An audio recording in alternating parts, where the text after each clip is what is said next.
Hey, what's up guys? It's Andrew Smersek with Combat Training. I'm very excited to announce that we are now offering medical classes. So I'm here today with Kevin. What we're going to do is we're going to talk about some of his resume, some of the things he's done, and what the classes are that he's bringing, and then also why we need medical training.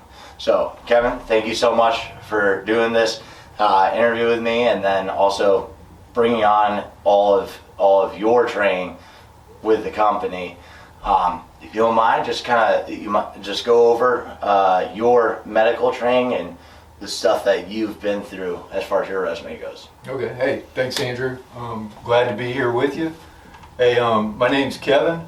Retired military, combat medic in the military.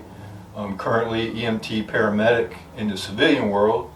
I spent probably 8 years of my military career as an instructor in the medical field. So I feel like that experience I've brought here to Lake County, and we've incorporated and designed about 3 different classes for the user of the personnel that use combat art training for defensive rifle, pistol, and classes like that. So what we've designed, Andrew, is people that go out there and they want training. They're hungry for training. Defensive pistol, for example, everybody wants that training, but they never want to use it. So medical is the same way. If you train yourself medically, you never want to use it, but you want to have that in your tool bag in case something does happen where you do have to use it. So we've got a class coming up with combat arts training that is designed as a 5-hour class. It's designed for Stop the Bleed, which Stop the Bleed is a class that was designed by the American College of Surgeons. Just recently, in the past 8 years, it is starting to develop a little bit of traction out there, but it's a certified class. So this class that we've got coming up will actually certify you through the American College of Surgeons as a certified Stop the Bleed graduate. And then we've got basically from head to toe trauma-related injuries, how to identify and how to treat those injuries if you ever come across it. And we were talking a little bit this morning, auto accidents, happens all the time. What do we do if we come across an auto accident? Do we have medical equipment in our vehicle to treat injuries as an auto accident? Walking through the mall and somebody's choking on General Tso's chicken at the food court. Do we know what to do? Do we have something in our pocket that may be able to help us? We hate to talk about it, but this world is changed quite a bit. The threat level is out there. Active shooter is something that we definitely need to be aware of, and we're training to defend ourselves. We're training to put holes in something, but now we need to also get that training on how to stop bleeding. So head to toe, it could be something simple, falling off a ladder, all the way to an active shooter event to where you've got mass casualties laying out there. Could be friends or family, could be somebody you don't even know. But what can we do? What kind of knowledge, what kind of medical toolkit do we have that we can treat those injuries and possibly save somebody's life? So that's what we designed. So we got about 3 courses out there. This first one we're calling First Responder Course. So it's a 5-hour class, and what we've got is something simple like this medical trauma kit. So everything that's inside this kit, we're going to learn how to use. And this kit's something designed to keep in your vehicle or keep at your house, put it on the boat, hunting camp, wherever. So we're going to learn tourniquets, which we've always learned that tourniquets were a last resort. Now it's the first apparatus that we use to stop the bleed on extremities.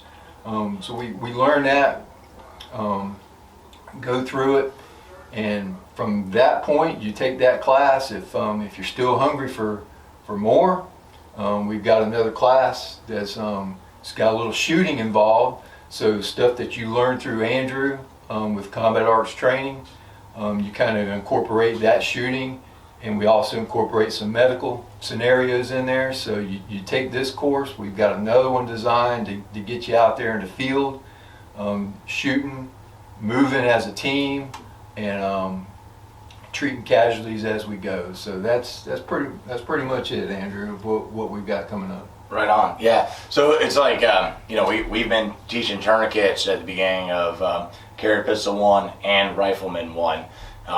Is I tell people, I'm like, hey, realistically, this is the most likely thing you'll end up using to save your life or someone else's. Not to say of course, we should be totally prepared to take on that active shooter or, that dangerous situation, whatever it may be. But it doesn't matter how good you are at stopping the bad guy if you still bleed to death in the end. So it's something that I see lots of dudes, they own tourniquets, right? But they don't actually know how to put them on properly. We actually had one student went to EMT school, and when they were in school, they never actually applied a tourniquet, and because the instructor said because it hurts, right? When it's the simplest thing we can do to save a life, and there's stuff beyond that. But the thing is, everyone wants to do the shooting stuff, but they don't really think about the medical stuff, and the medical stuff is just as important. So, that's why I'm super happy to be bringing on Kevin. Now, if you don't mind, can you go through what comes in that kit? And this is the one they can buy before class, right? Yeah, absolutely. So this kit, I had a company design this kit for me. The bag is a little bit bigger so that you can add to it. So that's kind of what we did. So CAT tourniquet. CAT stands for Combat Application Tourniquet, which is a patented name, but we call everything CAT tourniquets. So we've got a CAT tourniquet in here. Emergency trauma dressing, which is something that just came out not too long ago. That's a really good design. We've got a moldable splint in here. We've got a CPR face shield, so that a lot of people in today's world, if you have to do CPR or mouth-to-mouth resuscitation, you don't want to put your lips on somebody else's lips that you don't know. So we've got a little face shield in there so that you don't, you just blow through a tube to get air into them. We've got trauma shears, which this class, I'm going to teach the class, I'm going to demonstrate, and then we're going to practice. Mm-hmm. So trauma shears is something that a lot of people don't realize, that you got to expose the wound.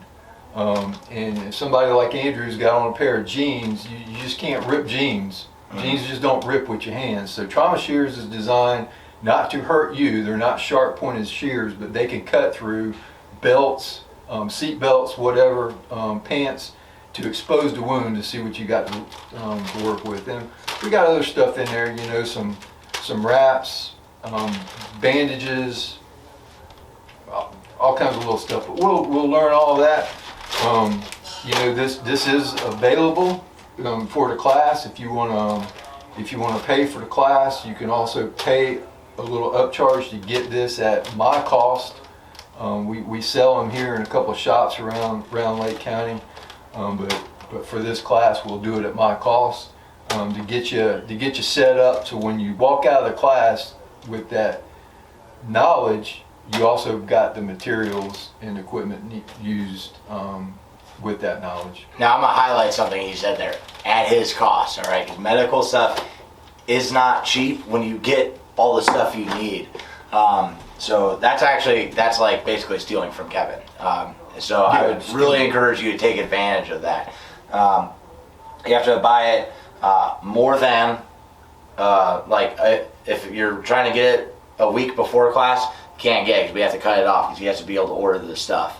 But yeah, that's an awesome deal. And then also he'll show you some of the additional stuff that are like good add-ons to have in there. But no, that's a pretty awesome kit. We might just do a video just on that pulling everything out too. Sure. So stay tuned for that. But yeah, big thing with this, guys, you know, first responder, right? Think about that word. Now, like as Jay Gibson at Tactical Response says, you are your own first responder. You're gonna be at all your own emergencies. So let that sink in. You will be at all your own emergencies. So whatever guy you would want showing up to your emergency, whatever mindset, tactics, skills, and gear that guy has, that infinite badass, just be that guy, all right? Because even if, you know, someone, police or paramedic, show up, are they gonna show up in time? Is it gonna be the right person? Are they gonna be equipped at that time? You know, it would really suck for you or someone you love to die because you were not prepared for it when you could have been, okay? And this is something that everyone should know, all right? This is just as important as all your gun training, all right? In fact, in some ways, it's kind of more important because you're probably more likely to have a medical emergency. How many car accidents have you passed in the past year, right? And that could have been you, or that could have been someone you could have been there to help. So, something to think about, guys. And I know all my students that I've been talking to about this, they're very excited. So I'm happy to have you on board. Yeah, excited to be here. So the class is going to be, this 5-hour class is indoors in the air condition. So we're doing it in the middle of August. It's not outside, you know, so you know you can wear your nice clothes. We're not going to roll around on the dirty floor or anything, but you know, you come to the class, be prepared to put hands on your partner, and your partner putting hands on you. Yeah, we're going to roll around on the carpet a little bit, but it's designed, the practical exercises is designed to you actually get your hands on the equipment. You actually get to put your hands on a casualty to where you know how to use that equipment. All right. So thank you guys for watching. Sign up for Stop the Bleed, and remember that training saves lives.